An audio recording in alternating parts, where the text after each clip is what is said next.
Mwiriwe inshuti z'umusaraba cyangwa mwaramutse bitewe n'aho muri, twongeye gushima Imana yatwongereye undi munsi wo kubaho, twongeye gushima Imana yo mu ijuru, dore dutangiye ikindi cyumweru. Icyumweru gishize twagishoje amahoro kubw'ubuntu bw'Imana, si uko twari intwari, si uko twari tuzi, nta kindi cyabidushoboje, ni uko Uwiteka yatugiriye ubuntu akarambura ikiganza cye, agakomeza akaturinda, yarakoze yakarama turamushimira. Ndabashimiye rero mwese abakurikiranye iki kiganiro cyacu, Umwami Imana abaha umugisha, basabiye umugisha uva ku Uwiteka abagirire neza. Uyu munsi rero tugiye kuganira ku munsi. Ndakubwira ngo umunsi wawe, iminsi ni myinshi, hari umunsi wavutseho, niba warashatse hari umunsi washatseho, niba warabyaye hari umunsi wabyayeho, niba byinshi hari umunsi. Iminsi abanyarwanda bajya bavuga ngo ijya yira ari myinshi, ngo ariko igahimwa n'umwe. Uyu munsi rero ndashaka kubwira ngo umunsi wawe, umunsi w'umunezero wawe, umunsi wawe n'Imana yawe, icyo ni cyo nshaka kukubwira. Umwami Imana atugirire neza, ndavuga ngo umunsi wawe. Tugiye kureba muri Bibiliya, abandi nabo bagiraga iminsi. Habagaho iminsi y'imitsima idasembuwe, habagaho iminsi y'ibicaniro, habagaho iminsi ariko ntabwo ndimo kuvuga uwo munsi, ndavuga uyu munsi wawe niwo ndimo kuvuga. Muri Yesaya ibice ni 14 niho turi butangirire tuvuga ku munsi. Ndagusabye ntuzava mu munsi wavutseho. Imana ishimwe ko yaguhaye kuba kuri iyi si, kugira ngo uyirore, kugira ngo uyinezererwemo, kugira ngo uyishimiremo. Nubwo ibinezeza hari ubwo biba bike, ariko Umwami wacu we ahora atunezeza. Tugiye gusoma muri Yesaya, igitabo cy'umuhanuzi Yesaya, ibice ni 14, umurongo ni uwa 3. Haratubwira ngo uwo munsi Uwiteka namara kukuruhura umubabaro n'umuruho n'agahato bagushyizeho. Uwo munsi, nizere ko ari uyu munsi, nizere ko ari uyu munsi Uwiteka arimo kuruhura umutima wawe. Nizere ko uyu munsi ari wo munsi Uwiteka yakugendereye kuruta uko yigeze akugenderera. Ndimo kuvuga umunsi, ndimo kuvuga umunsi w'umunezero Umwami Imana yakuremeye, ndimo kuvuga umunsi wo gutabarwa Uwiteka yaguhaye. Ngo uwo munsi, uyu yari afite agahato yari ariho, uyu yari afite ibimugoye, yari afite ibimurega, yari afite byinshi,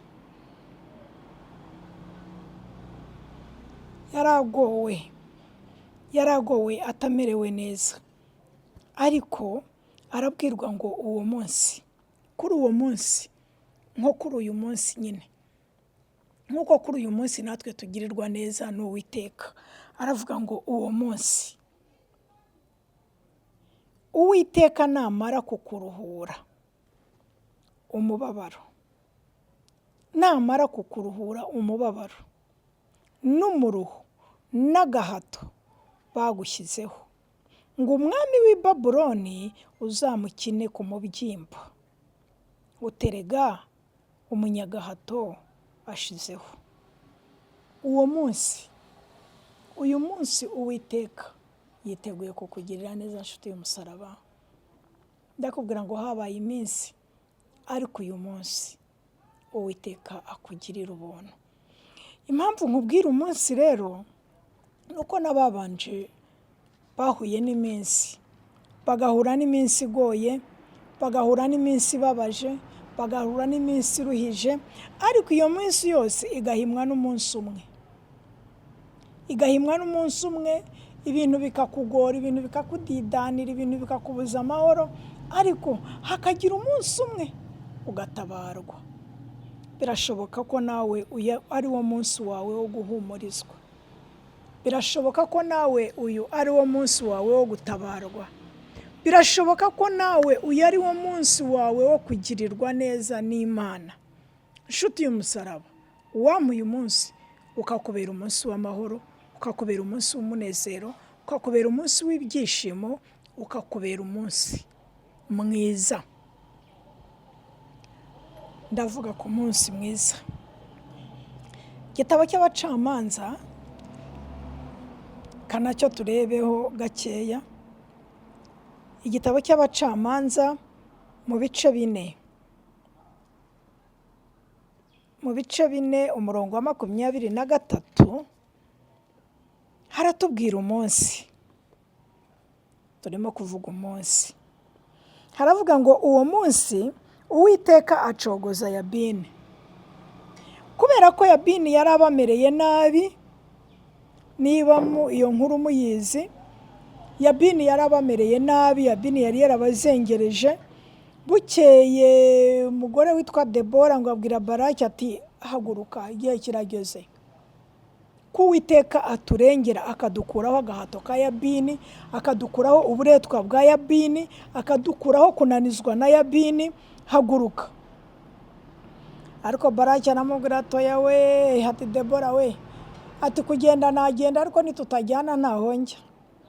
Debora ati washe tugende, cyakora umenye ko nyine hazavugwa abagore wowe ugasigara.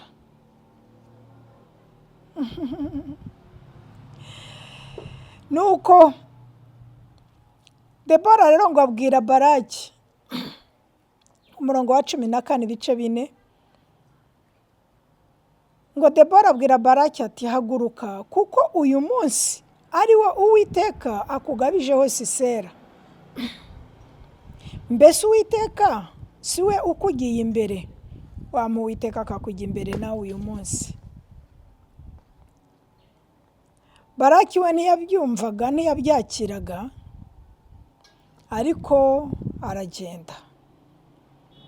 Uwiteka abagirira neza. Ntabwo turi bufate umwanya wo gusoma, uze gusoma. Ni igitabo cy'Abacamanza ibice 4, ni imirongo myinshi uze gusoma hose. Twabanje umurongo wa 4, none twongeye umurongo wa 14, ariko ndagusabye wowe uze gusoma. Hanyuma rero umunsi ugeze, uwo munsi ugeze, ari wo Uwiteka yabagiriye neza, agacogoza Yabini. Ku murongo wa 23 haravuga ngo uwo munsi Uwiteka acogoza Yabini umwami w'i Kanani imbere y'Abisirayeli.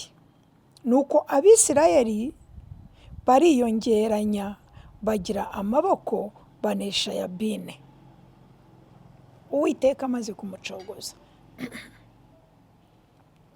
Nanjye ni isengesho ryanjye ngo uyu munsi Uwiteka acogoze ibikugoye. Uwiteka acogoze ibyari bikuri imbere. Excuse me. Ariko ndagira ngo nawe ugire umunsi wawe, umenye ko uwo munsi wakugoye, iminsi yakubabaje, iminsi y'umwijima, iminsi y'agahato, Uwiteka ashobora kukugirira neza, akaguha imbaraga zicogoza ibiguhagurukiye, ukanesha umunsi. Ndavuga umunsi wawe. Ndavuga umunsi wawe. Ndasaba ko umunsi wawe waba umunsi w'umunezero. Ndasaba ko uyu munsi wakubera umunsi w'amahoro. Ndasaba ko uyu munsi wakubera umunsi w'ibyishimo. Ndasaba ko uyu munsi Uwiteka yakugirira neza. Ngo bacogoje Yabini, ngo nuko Abisirayeli bariyongeranya, barongera bariyegeranya.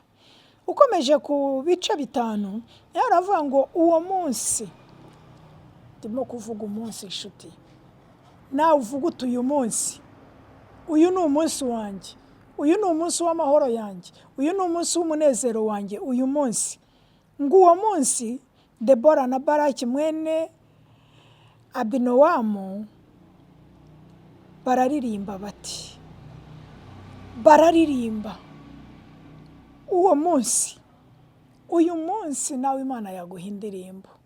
Uyu munsi, muri iyi minsi itoroheye Abanyarwanda, muri iyi minsi itoroheye abantu ku isi, muri iyi minsi igoye ikabije, Uwiteka yaguha indirimbo ukaririmba. Ngo uwo munsi Debora na Baraki bararirimba bati, bararirimba. Ntabwo ngiye kugusomera indirimbo yabo nawe uze kuyisomera, ariko hari umunsi Uwiteka yakura imisozi imbere yawe. Hari umunsi, ndifuza ko uyu munsi ari wo wakubera umunsi imisozi imva imbere yawe. Ndifuza ko uyu munsi ari wo wakubera umunsi w'umunezero wawe. Wamuye umunsi ugahura n'Imana. Turavuga umunsi, batubwiye ngo uwo munsi, turavuga umunsi inshuti y'Imana. Reka twongere turebe. Rero bamaze gucogoza Yabine, muri Yesaya 12 naho hari umunsi. Ayiwe, naho hari umunsi. Ndasaba ngo ugire umunsi ukunezeza, ugire umunsi w'umunezero, ugire umunsi. Haravuga ngo uwo munsi, ni Yesaya ibice 12 umurongo wa mbere. Ndimo kukubwira umunsi, nkifuza ko nawe uyu munsi wakubera umunsi wawe, umunsi wandika muri agenda yawe, umunsi wandika umunsi w'umunezero wawe. Ngo ibice 12 umurongo wa mbere havuga ngo uwo munsi uzavuga uti, Uwiteka ndagushimira yuko nubwo wandakariraga uburakari bwawe bushize ukampumuriza. Dore Imana niyo gakiza kanjye, nzajya niringira ne gutinya. Yesu atugirire neza. Ne gutinya, kuko Uwiteka Yehova ari we imbaraga zanjye n'indirimbo yanjye, agahinduka agakiza kanjye. Wamu Uwiteka akakugirira neza. Umurongo wa 4 uravuga ngo kandi uwo munsi muzavuga muti, nimushime Uwiteka, mwambaze izina rye, mwamamaze imirimo ye mu mahanga yose, muvuge yuko izina rye rishyizwe hejuru. Muririmbire Uwiteka. Uwamuye umunsi ukaba umunsi wawe. Ndavuga umunsi, ndavuga umunsi inshuti y'umusaraba. Umwami Imana amaze gucogoza Yabine, batera indirimbo bararirimba. Debora na Baraki bararirimba. Abari bababajwe bagowe bose bararirimba. Ahangaha rero muhanuzi Yesaya nawe aravuga ati uwo munsi uzavuga uti, Uwiteka ndagushima, Uwiteka ndaguhimbaza, Uwiteka ndaguha icyubahiro, kuko hari icyo Uwiteka azaba yakoze. Wamuye umunsi ukakubera umunsi w'amahoro, ukakubera umunsi w'ibyishimo, ukakubera umunsi w'umunezero, ukakubera umunsi wo kunesha. Bibiliya barimo kuvuga ngo uwo munsi, ariko twe turimo kuvuga ngo uyu munsi. Uwiteka tugirire neza. Reka twongere turore, turacyasoma umurongo ibice 10 umurongo wa 24 muri cya gitabo cy'umuhanuzi Yesaya. Haratubwira ngo uwo munsi umutwaro baguhekeshaga uzakuva ku bitugu. Umutwaro baguhekeshaga, umutwaro baguhekesheje, uwo mutwaro uzakuva ku bitugu, kandi uzakurwa no ku buretwa bagushyizeho. Uwo munsi cyangwa uyu munsi umutwaro baguhekesheje urakuva ku bitugu, ngo kandi urakurwa no ku buretwa bagushyizeho. Uyu nguyu yaravuze ngo uburetwa buzamarwa no gusigwa. Wampa Uwiteka Umwami Imana igira neza uyu munsi ikagusiga amavuta yayo. Wampa Uwiteka Umwami Imana ugira neza uyu munsi akakwitaho akakugirira ubuntu. Wampa Uwiteka Umwami Imana ishobora byose uyu munsi akagira icyo agukorera, uyu munsi ukandikwa nawe muri ajenda yawe. Uyu munsi ndavuga umunsi, ngo uwo munsi umutwaro baguhekeshaga uzakuva ku bitugu, ngo kandi uzakurwa no ku buretwa. Nk'abantu mwe hari abantu bari ku buretwa, hari abantu bari ku buretwa, hari abantu bagowe, hari abantu bari mu buretwa bw'umwanzi Satani. Hari abari mu buretwa, hari abantu bagowe muri iyi minsi. Hari abantu bagenda bakijandika mu bintu byo kwa Satani batazi ko bizabakoraho. Akagenda akabijyamo kuko nawe arashaka ngo ubutunzi akabubona, imodoka akaziparika, amazu akayubaka, igihe kikagera Satani atari ko rero ugomba kuma iki n'iki, akagitanga. Ibihe bigacaho, ariko urama iki n'iki akagitanga, ariko urama iki n'iki akagitanga, bikagera igihe amusaba umuntu. Nabyo ndabona ariko ndabyumva, bamusaba umuntu akumva ntiyamutanga, yamara kubona atamutanga rero bikamumerera nabi, akagorwa. Hari abantu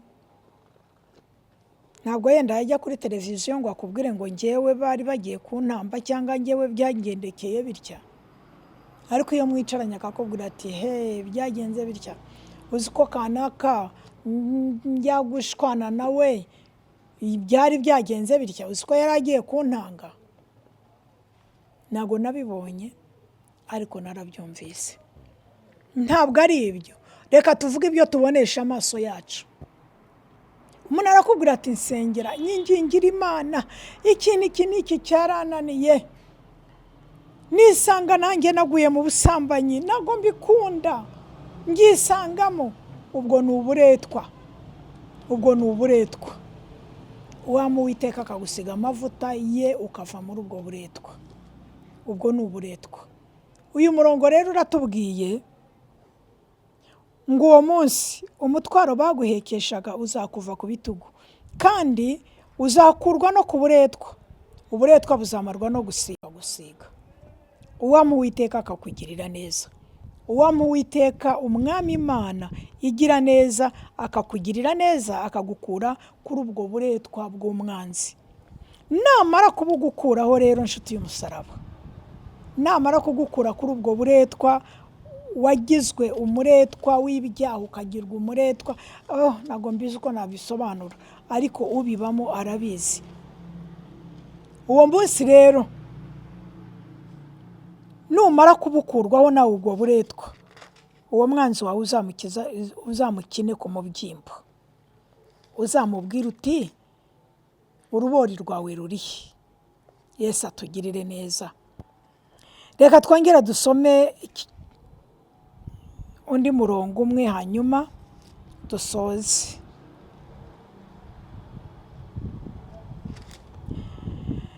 Nanone baratubwira,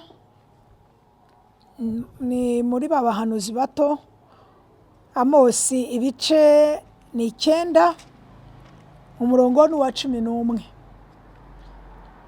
Aravuga ngo uwo munsi nzegura ihema ryawe Dawidi ryaguye, nica ibyuho byaryo, kandi nzasana ahasenyutse haryo, nzaryubaka rimere nk'uko ryahoze kera, kugira ngo bazungure abo muri Edomu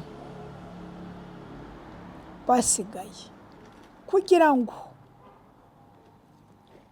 ngo bazungure abo muri Edomu basigaye n'abo mu mahanga yose yitiriwe izina ryanjye, niko Uwiteka avuga. Uwo munsi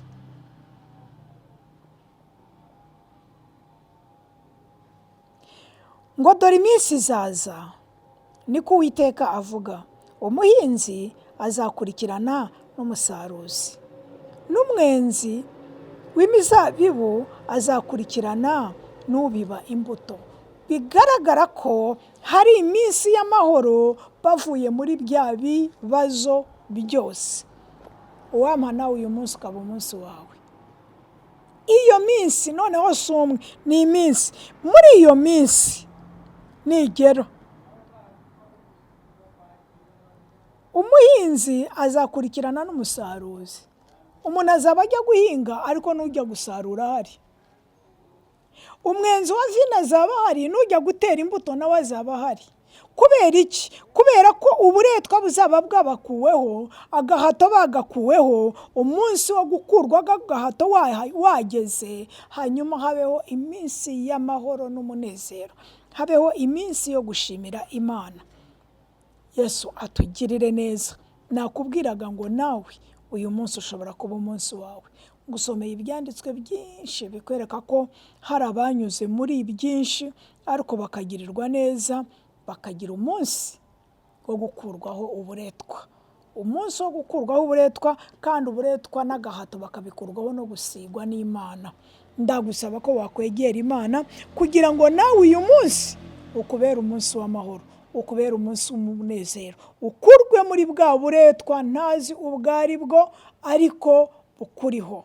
Muri iyi si tuba dufashe igihe mu ntambara, ariko biradukwiye ko tugira ubwenge, bwo kumenya kubara iminsi yacu, tukamenya umunsi w'umubabaro n'uw'umunezero, tukamenya uko iminsi yacu yose igenda. Umwami Imana abagirire neza. Ndakwifuriza umunsi mwiza, ndakwifuriza umunsi w'amahoro, ndakwifuriza umunsi w'umunezero, ndakwifuriza umunsi mwiza uyu munsi. Nawe ukandika muri agenda yawe ukavuga ngo uwo munsi hari umunsi wa mbere umwe wigeze kuba ari ku wa mbere w'icyumweru. Uwo munsi wambereye umunsi mwiza. Uwo munsi kuri ariya matariki 28 y'ukwezi kwa kane wambereye umunsi mwiza.